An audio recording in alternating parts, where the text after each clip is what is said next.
यही तो सवाल था हजरत कि फिर ये मोरालिटी आई कहाँ से? क्रॉस एग्जामिनेशन, हाँ जी, हाँ जी। मोरालिटी साथ रहने की डिजायर से आई।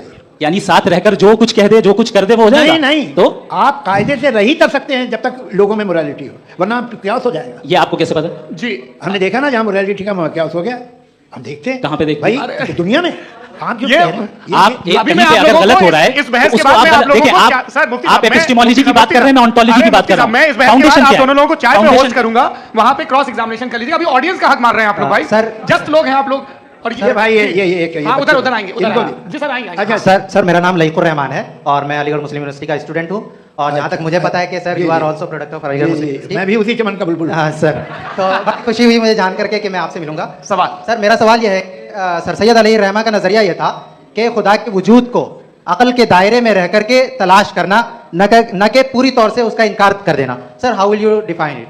नहीं तो ये तो आप इन्हें बताइए। ये सर, सवाल है आपसे। कि खुदा का वजूद साबित कर रहे हैं तो सर आपने सर इनकार सैयद कर रखा है, इस वजह से मेरा क्वेश्चन उन्होंने यही सर एक सेकंड सर सैयद ने यही कहा ना कि अकल से आप खुदा के वजूद को साबित नहीं कर सकते, यही कहा ना भाई।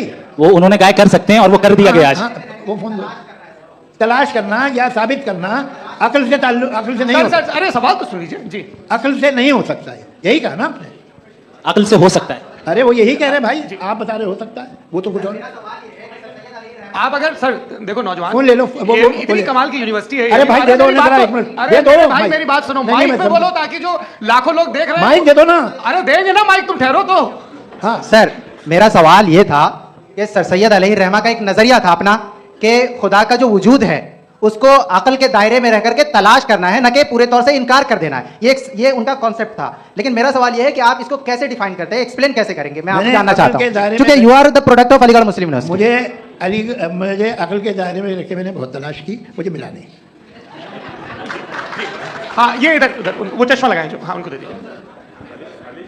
जी जी फटाफट पूछिए, बस 5 मिनट है, 5 मिनट में खत्म हो रहा है। हाँ अस्सलाम वालेकुम मुफ्ती साहब, एंड मेरा सवाल जावेद अख्तर साहब से। क्या नाम है आपका? अरे भैया सब मुझे तो पूछ रहे हो। हाँ, फैज। पूछिए फैज साहब। तो मेरा सवाल ये है कि अभी जो एथियस्ट है वो problem of evil argument use कर रहे हैं अगेंस्ट मुस्लिम्स, राइट? कि इस दुनिया में इतना सारा इविल है और अगेंस्ट मुस्लिम तो यहाँ अगेंस्ट थियस्ट। हाँ थोड़ा सा करेक्ट कर लीजिए भाई, पूरी मशक्कत ही इसी बात की थी कि किसी एक मजहब पे बात ना टिके। जी, तो बेसिकली आर्गुमेंट ऐसा है कि इस दुनिया में इतना ज्यादा इविल एग्जिस्ट करता है और अगर एक ऑल गुड गॉड है तो वो रोकता क्यों नहीं है? लेकिन इस सवाल में एक हिडन अजम्पशन ये है कि इस दुनिया में इविल एग्जिस्ट करता है। अब एथियस्ट ही कैसे ऑन्टोलॉजिकली प्रूव कर सकते हैं कि इस दुनिया में इविल एग्जिस्ट करता है? मैं आपको बताता हूँ, थोड़ा सा समझा। नहीं सर, आप हम लोग इनको सुनिए। नहीं please don't do. I want to explain ontology. नहीं हम समझ गए सर, इनको अब जवाब दे दीजिए। अच्छा सवाल पूछ लूं मैं? अभी तक क्या था वो मैं थोड़ा सा ऐड ऑन कर लेता हूँ। तुम गुरु, हम जब इसका राउंड 13 करेंगे ना तब तुमको स्टेज पे बिठाएंगे। जी तो हाँ जल्दी से। तो देखिए एथियज्म के हिसाब से सब कुछ रैंडमली बन गया है, सब कुछ एटम्स और मॉलिक्यूल्स है। एक पत्थर में और मुझ में सिर्फ इतना फर्क है कि हम लोग एटम्स और मॉलिक्यूल्स का अलग अलग रीअरेंजमेंट है। अब एक पत्थर को कोई इंसान तलवार से 2 टुकड़ों में काटते या मुझे, according to atheism it is same, there is no evil and good according to atheism. जी जी अच्छा फैज साहब का सवाल ये है कि हाँ कोशिश भी करते तो इससे गलत सवाल नहीं कर पाते। एक लाइफ फॉर्म है और लाइफ फॉर्म में फीलिंग्स हैं, मतलब लाइफ फॉर्म सुनता है, देखता है, टेस्ट कर सकता है, फील कर सकता है, तो उसकी जो ये जो क्वालिटी इस बबल में आ गई है वो जानवर में भी है, इंसान में भी है। तो जाहिर है कि उसे कोई तकलीफ पहुंचेगी, तो चूंकि उसके पास वो सेंसिटिविटी है तो मैं करेगा, पत्थर में वो सेंसिटिविटी नहीं है। तो ये क्या सवाल हुआ कि अगर पत्थर को काटा तो पत्थर को तकलीफ नहीं होती, तो आपको काटे तो आपको क्यों तकलीफ होगी? बैठ जाइए। जी हाँ अगला सवाल।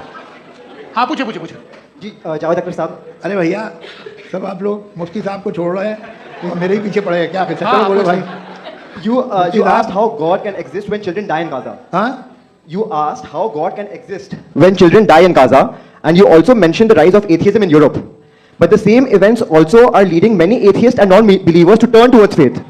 How do you interpret this contradiction, where suffering pushes some away from God, yet brings others closer to belief? आपको एक बात बताऊं, दुनिया परफेक्ट तो कहीं भी नहीं है, हर जगह कुछ खामियां हैं। बेटा एक मिनट, मैं आप ही को कहेंगे, देखो वो तो कुछ खामियां, कमजोरियां, खराबियां सब जगह है। लेकिन अगर देखोगे ईमानदारी से कि दुनिया सबसे ज़्यादा महज़ब कहाँ है, एक आम शहरी को कहाँ हुकूक हासिल हैं, वो बोल सकता है, अपनी मर्ज़ी से काम कर सकता है, अपनी मर्ज़ी से राय दे सकता है, हुकूमत के ख़िलाफ़ बोल सकता है, बरसर इक़्तिदार लोगों के बारे में बोल सकता है, सरमायादारों के ख़िलाफ़ बोल सकता है। तो आपको ये स्कैंडिनेवियन कंट्रीज़ में मिलेगा, वेस्टर्न यूरोप में मिलेगा। मैं नहीं कह रहा वो परफेक्ट है, बिल्कुल नहीं, वहाँ बहुत ख़राबियाँ भी हैं, परफेक्ट तो कोई। लेकिन जिन जिन मुल्कों में, लैटिन अमेरिका देखो, गल्फ देखो, वहाँ पर